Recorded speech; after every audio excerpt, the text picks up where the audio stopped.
video, we are going to talk about 5 ideas on how to build rapport with your students so that they will be begging mom to come back to have class when she has tried to connect them with different teachers. If we haven't met, my name's Audrey from teacheraudrey123.com, and on this channel you will find videos about how to get hired with VIPKid and all things about teaching ESL online. If you haven't subscribed, go ahead and hit that red button and the bell so that you will be notified when new videos come out each week. So let's start talking about those 5 tips.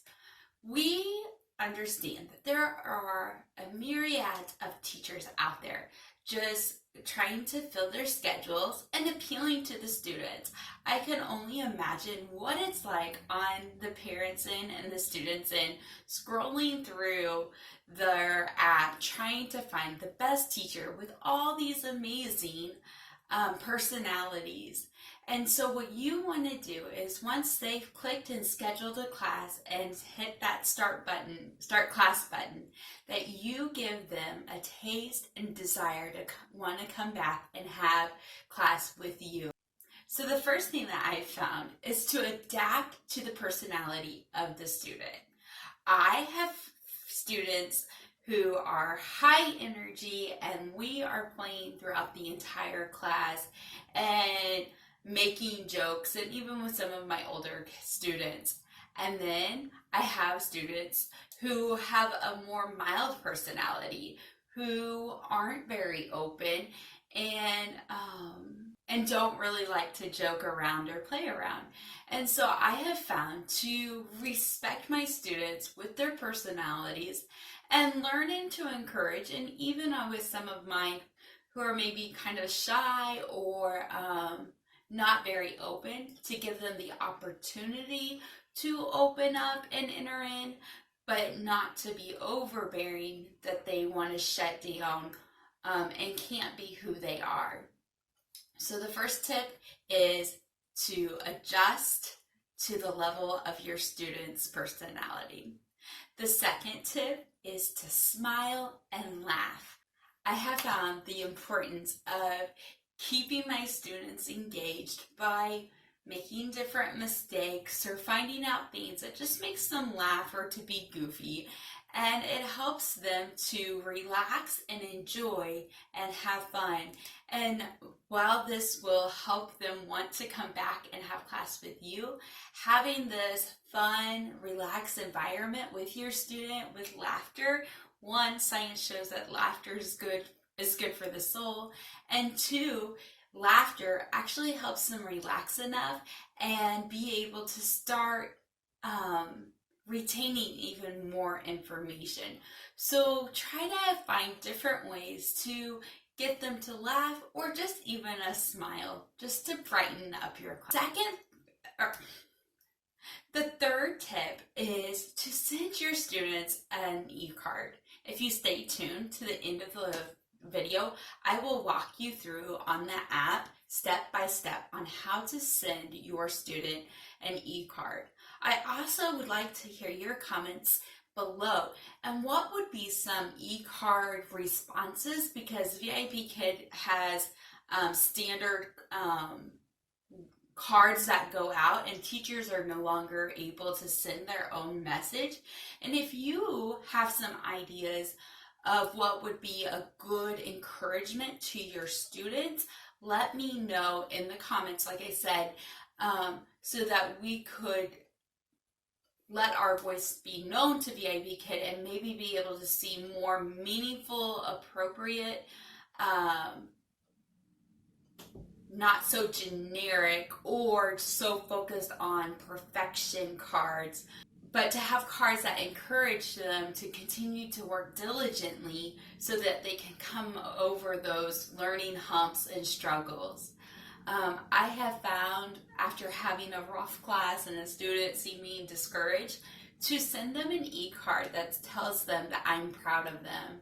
And in conjunction with that is just in the parent feedback to leave a note to the parent and brag on the student of what they're doing well, because they're always being heard what they're doing wrong and what they need to improve. And we know in our own lives that that can be overbearing.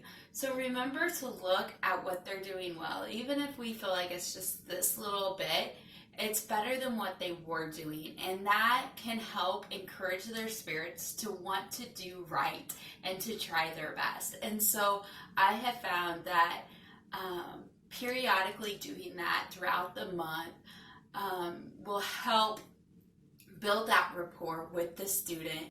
This fourth thing I want to share is to remember to listen and don't be in a hurry. And I fight with this a lot, and I feel like I always have to prune myself and come back to this reality, because sometimes I can let the VIPKid lessons and what the overall parent feedback and what their suggestions are control me and my decisions and not truly give what's best to my student. And I want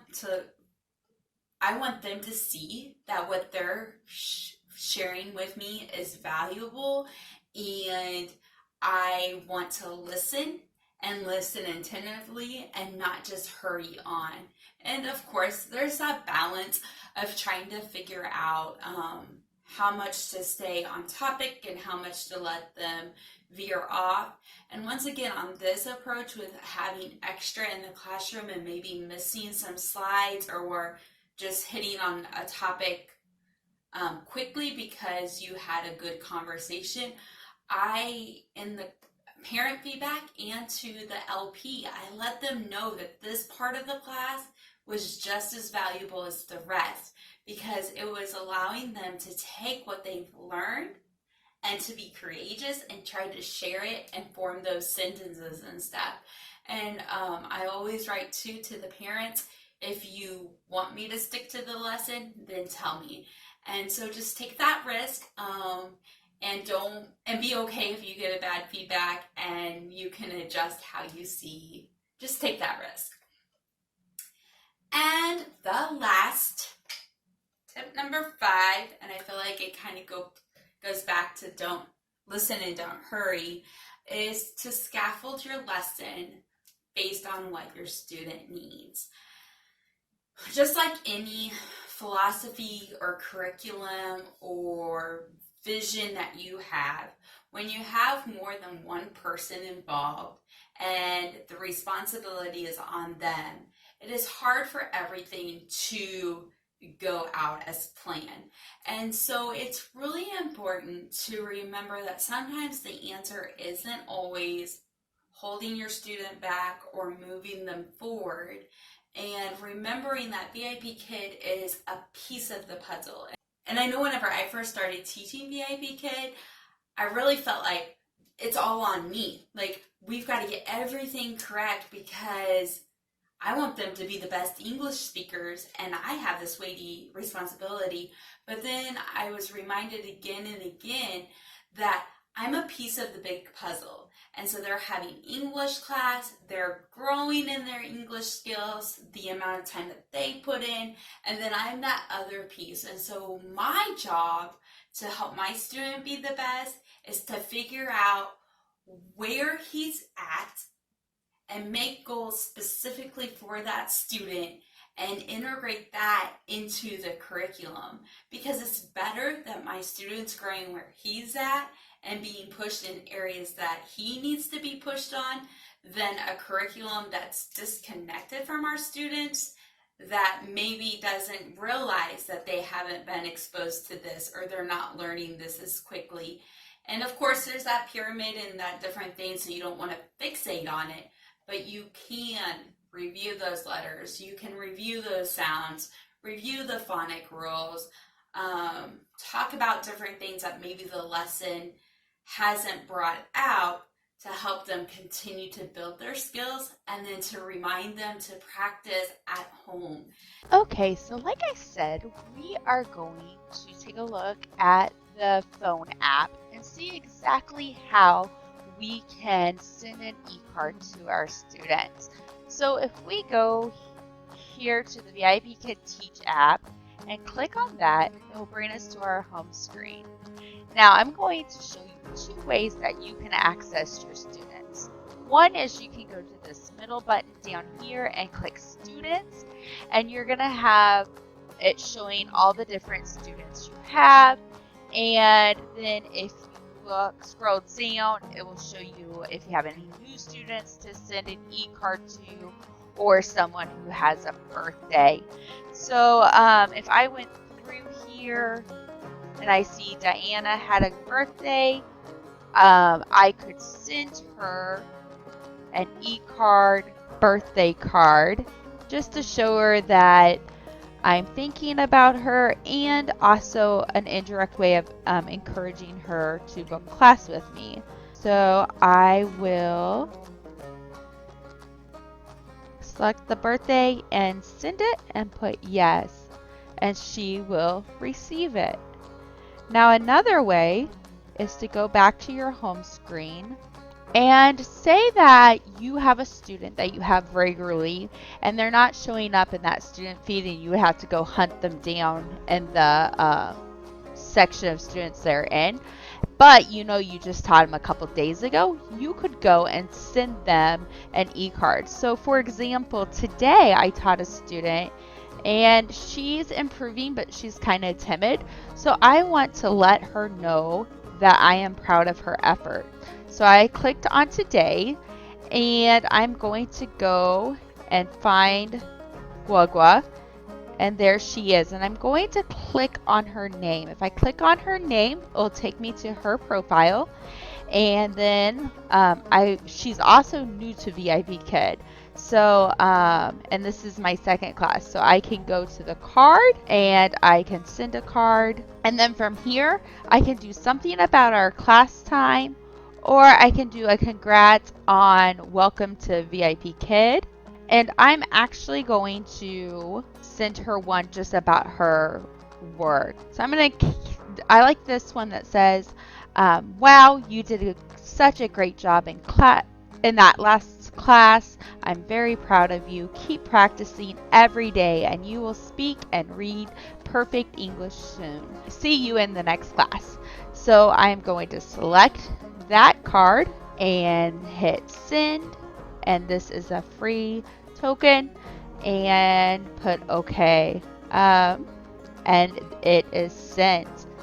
Most of the cards in the token center are free. Sometimes it will cost 5 or 10 tokens if there's a special one.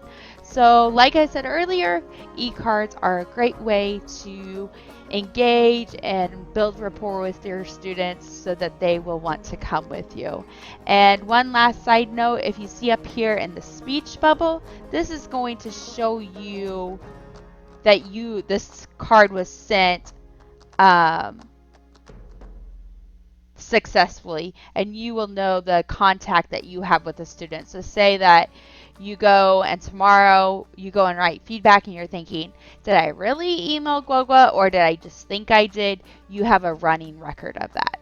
So there you have it. I hope you found it. So I hope you found this video helpful. If you did, please remember to give this video a thumbs up and like this channel. This will help people who might be interested or just need encouragement along their VIPKid journey or ESL teaching journey to find the right channel. And the more you help and support, the more it will get out to the right people. So thank you so much for coming on this journey with me. I hope that you found this helpful. In the comments below, let me know, do you have a different tip that you use to build a rapport that seems to be a good fit for you? Because I know we all have different experiences and we can learn from each other. So once again, thanks for watching, and I will see you next time. Bye!